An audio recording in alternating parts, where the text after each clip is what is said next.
Hey, what's going on, guys? Felix here, and today I'm going to talk to you about going viral as a marketing strategy.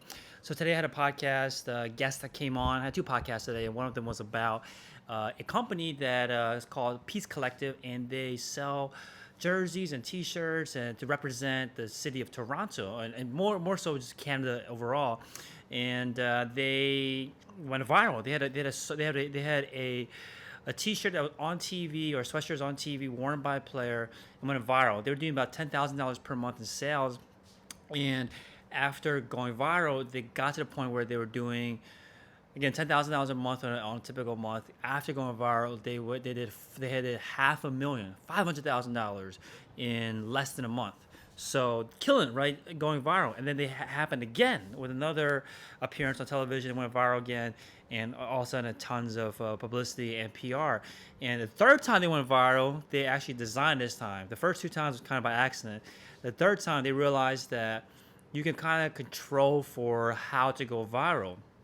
And the way they did it was that they took the Make America Great hats, the MAGA hats, and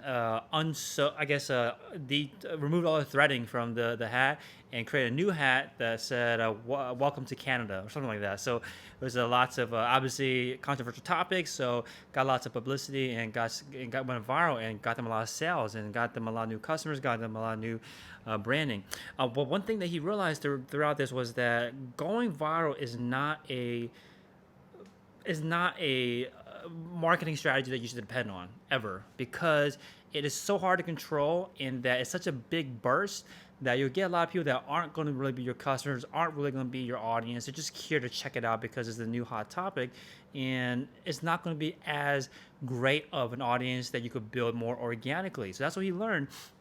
And as a part of that learning, what he realized was that the better way to go about it is to take a much slower approach and work with micro influencers, basically people in the community that he is trying to go after, and working with them to create high quality content.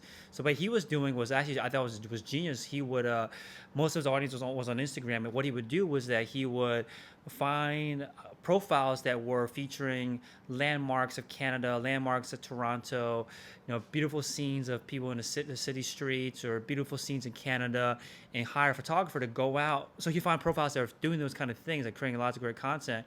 And what he wanted to do is he wanted to help them out by creating content for them. So what he would do is hire photographers.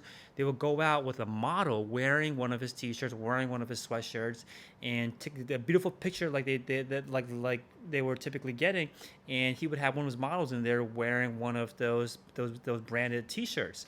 And this is content that he was creating for these influencers. He was bringing an influencer to create content for them, but then also attaching his brand to it. And of course, his influencers wanted to work with him, wanted to promote the content because the content by itself was amazing, and he tagged himself along on that kind of wave with that influencer.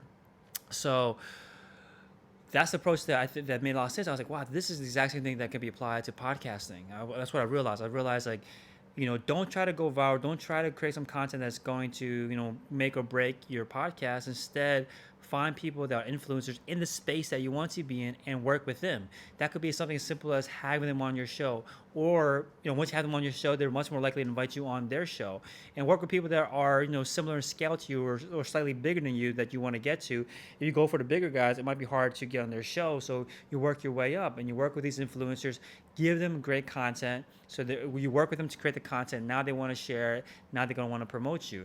So what I learned about this was, like, don't bank on viral content to help you succeed and help you market your podcast. If it happens, it happens, but it's not a long-term strategy. It's not what I call the activities of success. There's certain things that you can do, habits that you can do, that create the habits of success and actually move you towards your goal of building and growing your podcast. And if you are trying to grow it in a much smarter way, again, work with influencers, help them create amazing content, whether that means having them on your show, make them look amazing, help work together, create that kind of content with them on your show, and then ask if they can be on their show, help them create amazing content again. And that's a much more scalable way to build an audience. It takes a little bit longer, but the audience that you're building is much more bought in, right? They're truer fans than someone that might come along because they saw your viral content. And if you're thinking about starting a podcast, but you don't know who you should be going after, what guests, what kind of influencers you should have on your show, where to even begin. You don't have a podcast yet. What you want to figure out is what is the podcast niche that you should pick.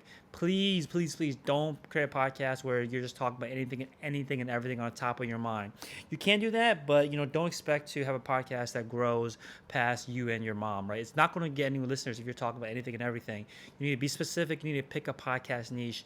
Again, there is no perfect podcast niche, but there is one that's perfect for you based on your interests, based on what you want to learn, based on the network that you want to build, based on the people that you want to meet, based on what's already out there, based on how large the audience can be built, how big the audience can be, based on how much you can actually monetize it for.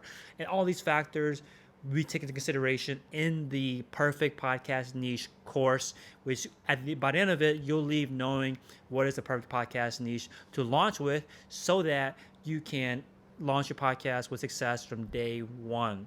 And if you want to grab the perfect podcast niche course to help you identify that perfect podcast niche, to walk out knowing exactly what you should talk about, grab it at podcastingsecrets.co/niche.